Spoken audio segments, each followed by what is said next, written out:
audio performance is copyright 2012 by Dr. Gwendolyn Hustvedt and may not be retransmitted or rebroadcast in any format not previously and specifically authorized by the creator.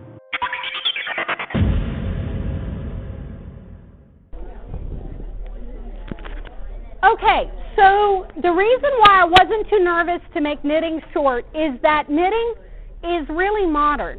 And unlike weaving, where we've had centuries and spanning continents, from China to, ancient Turkey to fuss with weaving, knitting really, we've been doing it on a big scale for less than 100 years, and only a couple hundred years before that was it really common. So it just drives me nuts when I read these historical romance novels while waiting for the plane, okay? I have limits. I have to, I read mysteries mostly, but I will occasionally read a historical romance, and every character in the romance is wearing knitted socks. Okay, come on, it's the 1300s. We didn't have knitted socks, okay? We had sort of bags of fabric that we wrapped around our legs with string, okay? No stockings in the 1300s, and yet there'll always be some scene. Okay, this is the problem with getting to be an expert in textiles, right? Bodice ripping going on, and you're checking out the quality of the fabric. That fabric has a higher tenacity than that. I am really sure it would not have ripped that easily. So knits, just a couple hundred years old. It's a problem with being an expert, right? Only a couple hundred years old. We have examples of things that are kind of like knits. Like back in the pyramids, we find things, they call it knarling. It was way more complicated. I didn't make that word up. It's seriously what it was called. It's way more complicated. It took a very long time. Anybody here know how to knit? All right. Anybody in here want to know how to knit? Standing offer. You buy needles, yarn, and Knitting for Dummies. Watch a couple YouTube videos. Come to my office, and I'll get you started. Okay? I think knitting is a great hobby. I've been doing it, since, or was it, did the kids stop talking to me after that or before that? I can't remember. Junior high, okay? All right, but as you think about knitting, right, you're thinking about the knitting you've seen on television. We have two sticks, right? We have two sticks. The knitting actually is really kind of happening on the one stick, okay? The other stick is just making the loops. Okay, so really, it's just one big long yarn, a big ball of yarn that you're looping around itself. Okay? And we use two sticks, but in the knitting machine, there's no sticks at all. In the knitting machine, every loop has its own little hook. So you could actually make your own primitive knitting machine just putting nails into a board, okay? And then using a crochet hook and lifting loops off of the nail and over itself and looping it back onto the nail. Yeah, knitting machines are really that simple. Anybody remember this sweater? Cosby Show, maybe, kind of? Yeah, okay. All right, the point is, this is out of style now, isn't it? Yeah, the great thing about knits is that the styles can be so responsive and easy, okay? We have a new trend in knits, boom. Right, the night after Bill Cosby wears this sweater on his show, knitting machines all over the country, power up. And next thing you know, everybody, and literally their little puppy dogs, are wearing tiny little imitation sweaters, okay? Once they came up with these funky designs.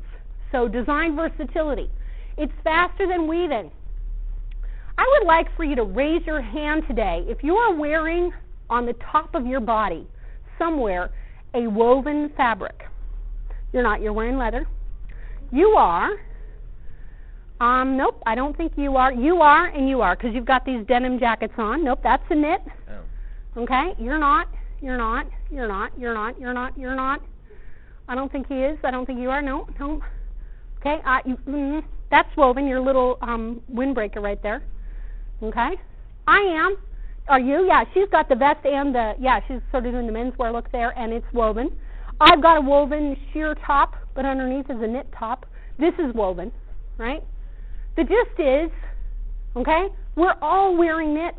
Knits are fundamental. I didn't even ask you, anybody here not wearing knits anywhere. That would be the guy wearing boxers, okay? So, we love our knits. They're really comfortable and stretchy, aren't they? That's a major feature that they have. They're very stretchy. Boy, somebody from 50 years ago came and looked at our class today. Seriously, they would think most of us are wearing pajamas. Our clothes are so comfortable, okay? They really do kind of look like, leisure clothes. One cool thing that we can do with knits is we can actually make the knit piece of fabric the exact shape that we want. Okay, so I'm kind of looking for an example. All right, she is wearing a cardigan. What's her name? Ruby. Okay, Ruby's wearing a cardigan. I felt like I should know it. And I can tell that they actually knitted the sleeve for Ruby's cardigan in a sleeve shape because it has little tiny bumps along the side of her sleeve. Now yours, they just knitted a big piece of fabric and cut the sleeves out. But they knitted hers to actually be the shape of a sleeve. This sleeve will fit better than your sleeve because they made the edges kind of rounded when they knit it. Okay? So it actually will cup over her shoulder more closely. And if you think about it, right, we actually knit the shape of a sock into the shape of a foot. It's not just a tube that you then sort of have to stick your foot in. It's knit into the shape of a foot. So that's another cool thing we can do with knits that we just can't do with weaving. Did I ever tell you how we weave stuff into the shape of things? No, because we don't. But we can knit things into the shape of things. And this is how you know you're a good knitter, when you can turn a sock. That's when you go around the corner there for the heel. Okay?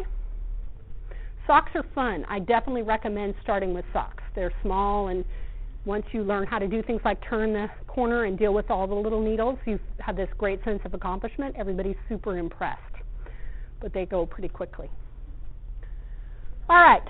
So let's talk about the major properties of knits that I've hinted at already. Excellent elongation, super elongation, right? They just stretch, stretch, stretch. Also, very good elastic recovery compared to some other stretchy fabrics. Okay, although, we have our quibbles with our sweatpants that bag at the knee and the butt, making us look droopy.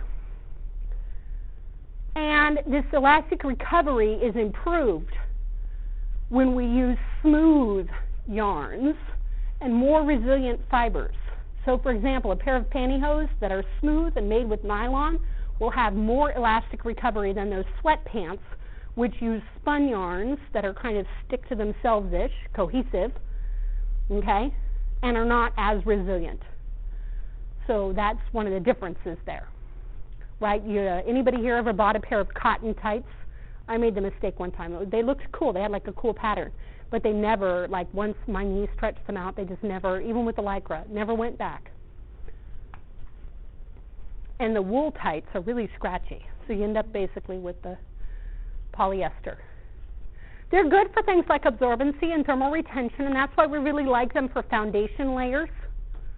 Right, Di isn't here today, or he'd tell us all about what to wear while we're alpine climbing. It'd be a base layer, it'd be a knit. He's probably climbing something. He didn't tell me exactly what he was doing.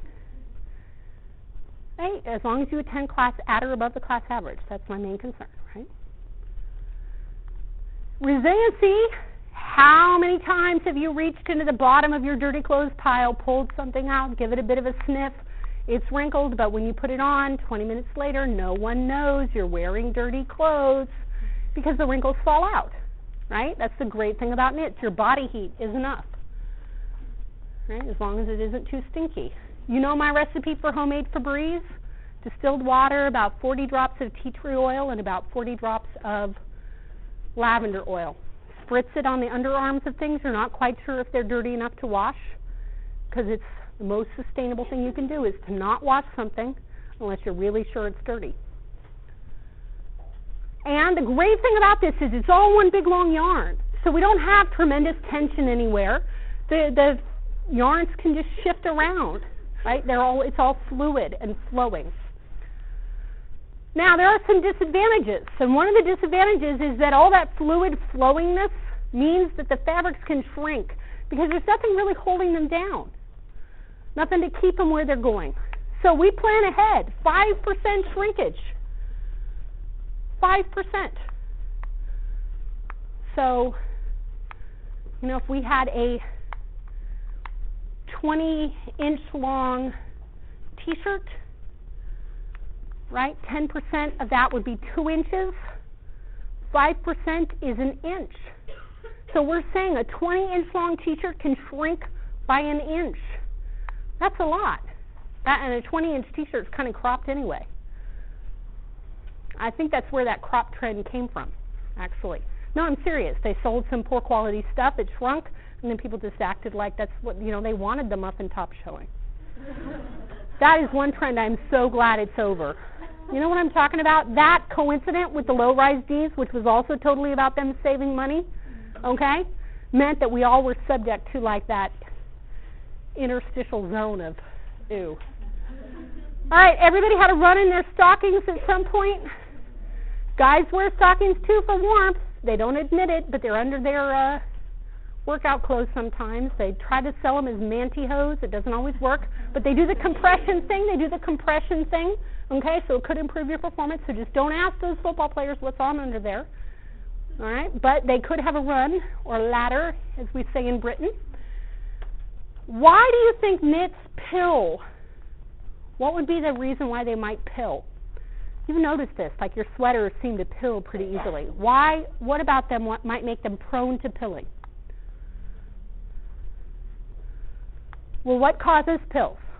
Moisture, abrasion, okay, and loose fibers. They have to be sticking out. So spun yarns, okay, and because the yarns and the knits, they just move a lot, right? So in fact, we get kind of this internal abrasion right there inside the fabric. Okay, adding on your swing of your arm and that sort of thing. The yarns just aren't held as tightly. So we do end up with more pills on your sweater. You're not imagining it.